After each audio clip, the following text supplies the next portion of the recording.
2021 সালে কার্যত নাকে খত দিয়ে আফগানিস্তান থেকে পালিয়েছিল মার্কিন যুক্তরাষ্ট্র।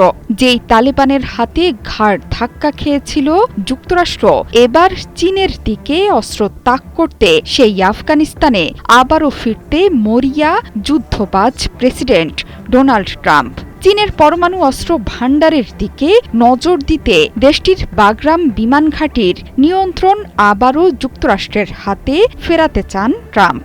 তবে আফগানিস্তানের তালিবান সরকার এ ব্যাপারে কঠোর হুঁশিয়ারি দিয়েছে। চীনও বুঝিয়ে দিয়েছে আমেরিকার কোনো স্থান আফগানিস্তানে হবে না। লন্ডন সফরের পর এমন ভয়ঙ্কর ইচ্ছের বহিঃপ্রকাশ ঘটিয়েছেন মার্কিন প্রেসিডেন্ট।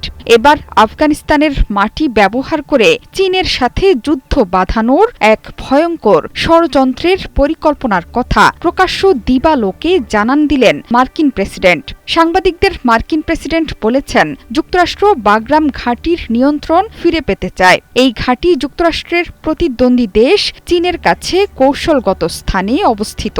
অর্থাৎ চীন যেখানে নিজেদের পরমাণু অস্ত্র তৈরি করে, সেখান থেকে বাগরামের দূরত্ব আকাশপথে মাত্র 1 ঘণ্টার। ট্রাম্পের এই বক্তব্যে রীতিমতো তোলপাড় চলছে সমর বিশেষজ্ঞদের মনে। প্রশ্ন উঠেছে, মার্কিন প্রেসিডেন্ট তালিবানের ঘরে প্রবেশ করে চির প্রতিদ্বন্দ্বী চীনের পরমাণু অস্ত্র ভাণ্ডারে আঘাতের পায়তারা করছেন।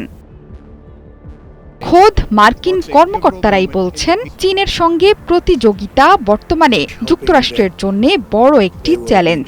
সেটা থেকে মনোযোগ সরাতেই ট্রাম্প হয়তো বাগরামের বিষয়টি সামনে এনেছেন। বাগরাম বিমান ঘাঁটি প্রথম নির্মিত হয়েছিল তৎকালীন সোভিয়েত আমলে। 80-র দশকে আফগান যুদ্ধের সময় দেশটিতে সোভিয়েতদের প্রধান ঘাঁটি ছিল এটি। 2001 সালে তালিবানকে ক্ষমতাচ্যুত করার পর বাগরামের দখল নেয় যুক্তরাষ্ট্র। এর 2টো রানওয়ে আছে। একটিতে কার্গো এবং বোমারু বিমান ওঠানামা করতে পারে।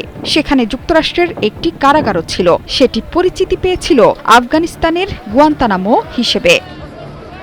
তবে ট্রাম্পের দুরভিসন্ধির কথা জানতে পেরেছে তালিবান। তার পরিকল্পনার কথা উড়িয়ে দিয়েছেন আফগানিস্তানের পররাষ্ট্র মন্ত্রণালয়ের মুখপাত্র জাকির জালালি। তিনি সাফ জানিয়ে দিয়েছেন, আফগানিস্তানে মার্কিন সামরিক উপস্থিতি থাকতে পারবে না। 2001 সালের 11 সেপ্টেম্বর যুক্তরাষ্ট্রে ভয়াবহ সন্ত্রাসী হামলার পর 2 দশক ধরে আফগানিস্তানে অভিযান চালায় মার্কিন বাহিনী। তখন দেশটিতে মার্কিন সেনাদের প্রধান ঘাঁটি ছিল বাগরাম। 2021 সালে তালিবানের কাছে পরাজিত হয়ে বাগরাম সহ পুরো দেশ থেকে সেনা প্রত্যাহার করে নেয় যুক্তরাষ্ট্র।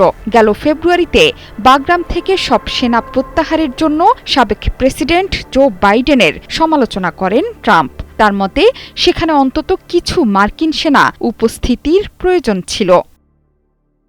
জোহরা চৌধুরী সেতু, 71।